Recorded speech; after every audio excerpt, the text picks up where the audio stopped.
10 passos essenciais em engenharia de atributos, Feature Engineering, parte 2. Meu nome é Carlos Alex e esse é o canal DataArt.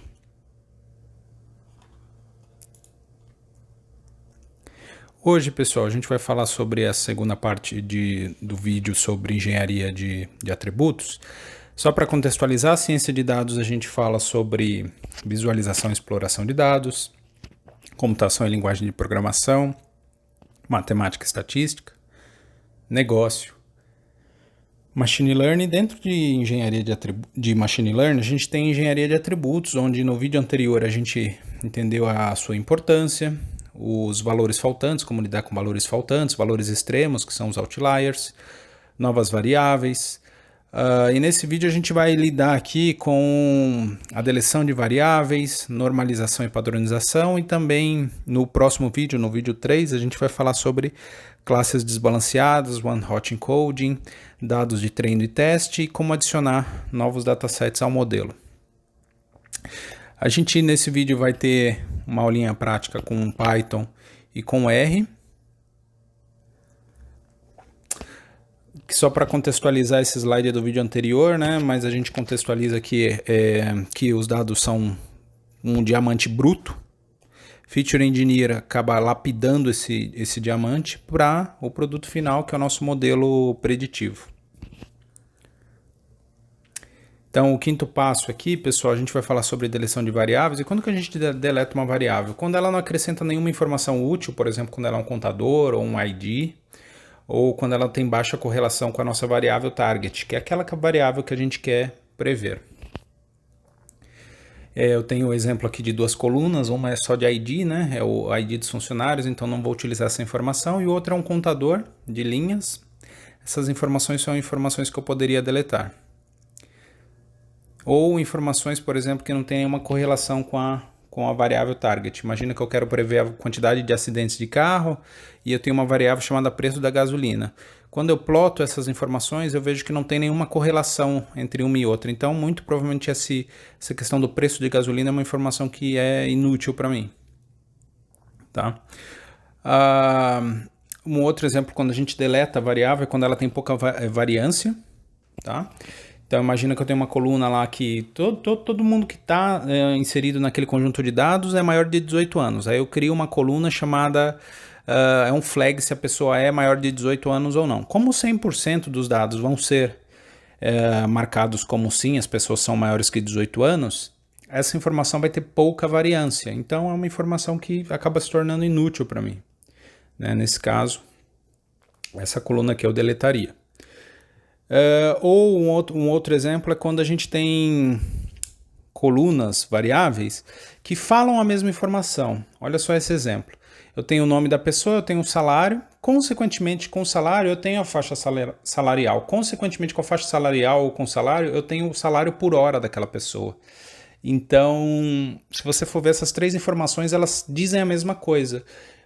Para eu não criar um modelo enviesado, eu acabo trabalhando somente com uma dessas informações. Tá? Falando sobre normalização e padronização, importante dizer o porquê disso. Machine Learning, a gente precisa colocar os dados na mesma ordem de grandeza para que o Machine Learning seja eficaz. E o que seria isso? A gente aplica somente para variáveis numéricas. Repara o seguinte, imagina que eu tenho esse dataset aqui, onde eu tenho aqui a variável idade, né? E ela vai de 36 a 43, eu tenho uma média aqui de 39,6. Eu também tenho a variável, por exemplo, quantidade de filhos, vai de 1 a 4, né? As pessoas têm 1 ou 4 filhos no máximo, a média de 3,3 filhos. Mas eu tenho uma variável que está numa ordem de grandeza totalmente diferente, que é o preço do carro, que vai de 23.000 a 45.000. A média de 33.700. Ou seja, vocês concordam comigo que ela está numa ordem de grandeza totalmente diferente da variável, por exemplo, quantidade de filhos? Então, justamente aí que entra a normalização, para colocar esses dados numa mesma ordem de grandeza. E como que a gente faz isso?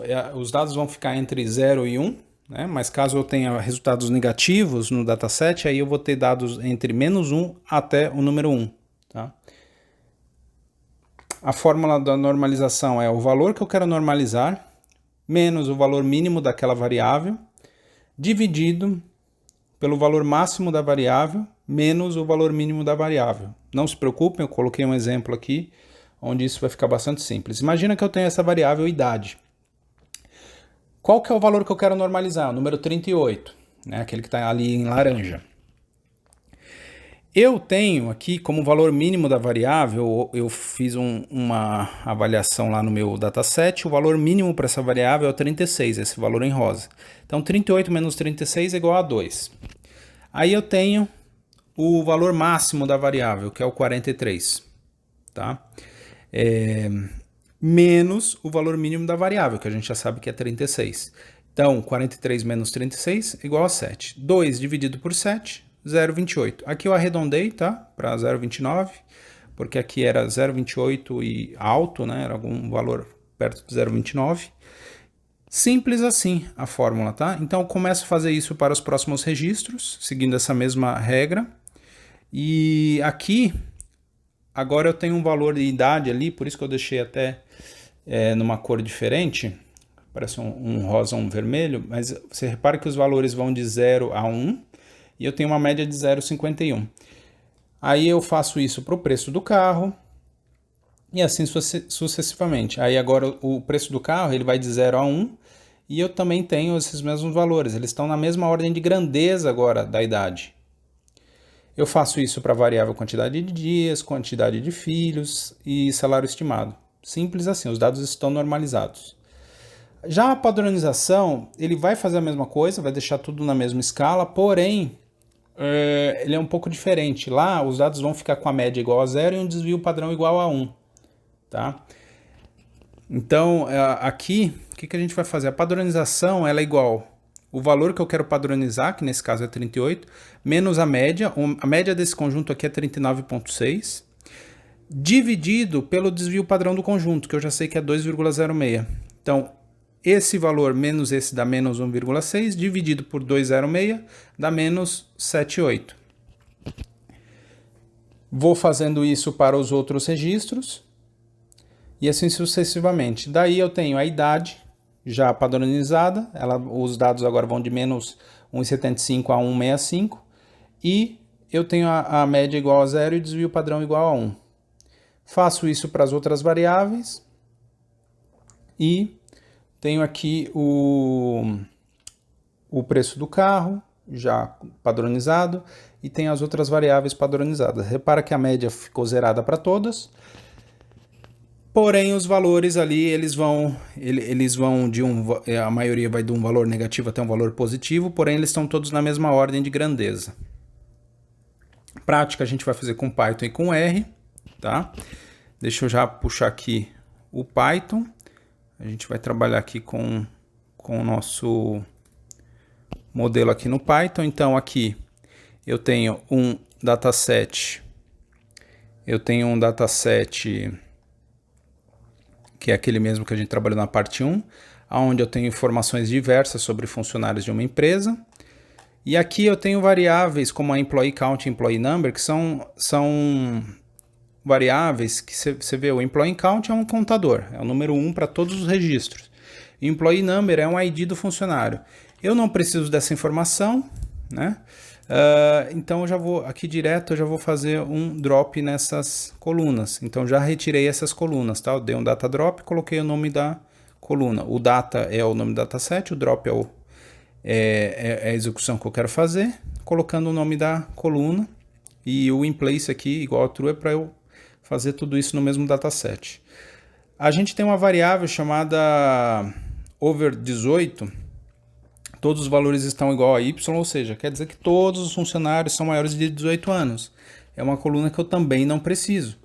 Então eu venho aqui, faço a mesma coisa, faço um drop nessa coluna.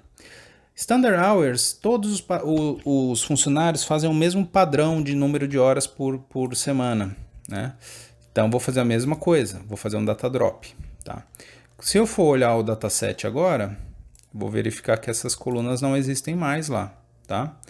Você vai verificar que diminuiu o número de colunas aqui. A gente estava com 35, se eu não me engano, agora está com 31. O exercício de normalização, eu peguei a mesma base que eu apresentei lá para vocês no PowerPoint. Então eu tenho os dados aqui sem a normalização. Repara que o preço do carro, o salário estimado, eles estão em ordens de grandeza diferente das outras variáveis. Eu pego um data frame novo somente com as variáveis numéricas. Lembra lá que normalização eu faço só para variáveis numéricas. Tá? Então criei aqui um dataset com as variáveis numéricas. E criei uma fórmula aqui, ó, onde eu tenho a coluna, o valor da base numérica, e faço menos o valor mínimo da base, dividido pelo valor máximo, menos o valor mínimo daquela variável. Né? É exatamente a fórmula que está lá no PowerPoint. Vou fazer isso para cada uma das variáveis, e agora os dados já estão normalizados. Tá? Se eu der um describe aqui, vocês vão ver que os dados vão de 0 a 1, tá? Onde você tem o valor mínimo igual a 0, o valor máximo igual a 1 para todas as variáveis. Então, os dados já estão normalizados. Padronização, eu vou fazer exatamente com o mesmo arquivo que estava lá no PowerPoint. Né? Novamente, eles não estão na mesma ordem de grandeza. Aqui eu vou criar uma base somente com os dados numéricos. Né? Eu vou utilizar um pacote que é o Standard Scalar do sklearn, tá? Lá ele já tem essa fórmula da padronização. Eu crio um objeto chamado std com o Standard Scalar e também vou fazer uma base nova chamada padronizado, onde eu vou aplicar o Standard Scalar na minha base, só que somente nas minhas colunas numéricas, tá? Então já faço isso, lembrando que o script, pessoal, caso vocês queiram, eu envio por e-mail para vocês, basta me pedir aí nos comentários. Vou fazer um drop agora, pessoal, na base original das colunas antigas numéricas, tá? Então eu deixo a base somente com as colunas categóricas. E agora eu crio aqui um dataset somente com os dados padronizados. E agora eu faço um merge dos dados padronizados com as variáveis categóricas. Né? Então agora eu tenho a variável categórica lá, que é a cor do carro, o tipo do carro, e eu tenho os dados aqui padronizados. Tá? Se eu der um describe aqui, a gente vai ver que a média está zerada, está em notação científica, por isso está esse número um pouco longo aqui, porém está zerada. E também o desvio padrão tudo igual a 1, tá ok? Então, essa que é a conclusão aí dos exercícios desse vídeo. Já aqui no R, a gente tem o mesmo dataset. Né? Eu tenho aqui as 1470 registros, 35 colunas. Eu dou um valor unique aqui naquelas duas colunas. A gente vê que o Employee Count só tem o número 1 mesmo, para todos os registros. O Employee Number, a gente vai ver que tem um ID para cada um dos funcionários. Né? Essas informações não são necessárias, então eu recrio o meu dataset, que chama data, faço um subset dele, ponho o "-c aqui, através do comando select eu coloco um "-c, excluindo as colunas count e employee number. Tá?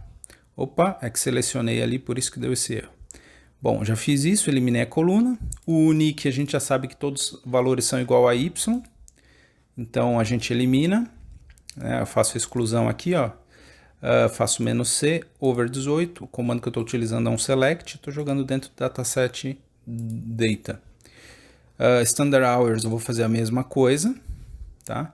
E agora a gente vai ver que o nosso dataset ele já mudou. Antes estava com 35 colunas, agora está com 31 colunas. Simples assim para eu retirar essas colunas desnecessárias. Agora eu vou fazer o exercício de normalização, onde eu vou ler exatamente a mesma base que estava lá no PowerPoint. Né? Repara que os dados estão em ordens de grandeza diferentes e também não estão normalizados, obviamente. Aqui eu crio uma função de normalização, exatamente a mesma fórmula que eu utilizei lá no PowerPoint, tá? Só que eu crio uma função chamada normalize e eu aplico essa normalize para cada uma das colunas numéricas do dataset que eu criei aqui em cima, chamado base. Tá? Então eu venho aqui, vou aplicar em cada um deles E agora olhando para a base, repara que eu tenho os valores categóricos, né, que não mexi neles, mas eu tenho aqui as variáveis, aonde eu tenho, elas vão do 0 a 1, tá? E elas estão na mesma ordem de grandeza.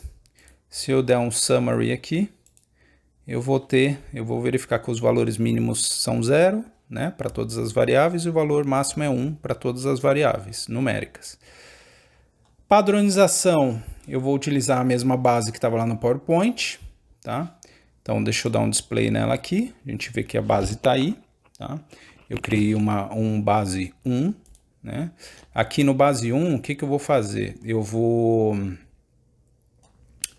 utilizar a função scale, tá? Função scale, ela já vai fazer para mim toda essa padronização. E aqui eu já vejo que a base agora já está padronizada. Vou dar um summary, eu vou verificar que a média de todos os registros está igual a 0, tá? De todos os registros não, de todas as colunas está igual a 0. E o SD aqui, que é o meu desvio padrão, eu meço o desvio padrão de cada uma delas, ó, tudo igual a 1, tá? Então, esse era o nosso exercício aqui no R. Agora, voltando aqui para o nosso PowerPoint, a gente fez a prática. Mapa mental, pessoal. Ciência de dados, a gente fala sobre visualização e exploração de dados, computação em linguagem de programação, matemática e estatística, negócio, machine learning, engenharia de atributos, né? No vídeo anterior, a gente falou sobre a importância, como lidar com valores faltantes, outliers, novas variáveis, a gente falou no vídeo antigo também, e hoje a gente falou sobre deleção de variáveis, normalização. No próximo vídeo a gente vai falar sobre as classes desbalanceadas, one hot encode, dados de treino e teste, e como adicionar novos datasets ao nosso modelo. Desde já, muito obrigado por terem visto o vídeo, isso ajuda bastante. E curtam o vídeo, isso ajuda mais ainda. E se vocês puderem, se inscrevam no canal, isso ajuda com que esse conteúdo chegue para outras pessoas. E isso ajuda muito, muito o canal e nos motiva muito. Muito obrigado, até logo.